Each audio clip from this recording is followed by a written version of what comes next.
So today I want to show you this awesome iPad case from Blutlotus.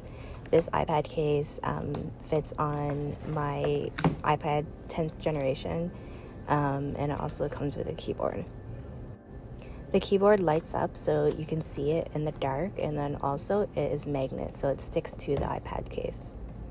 So you can pull your iPad up so it's standing, and then here I am demonstrating me using the keyboard. It connects to your iPad through Bluetooth.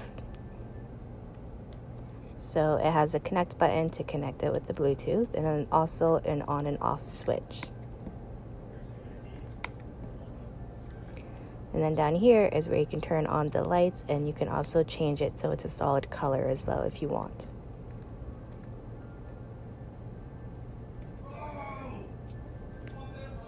On the side is where you would put in the charger. It takes a common C-type charger. And here you go. This is a little overview of the case when it's in this position.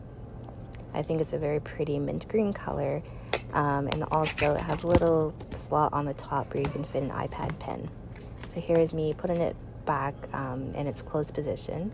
So you can just move the keyboard up, turn it off. It'll stick right to the iPad so it doesn't slide out. Close it up, and there you go.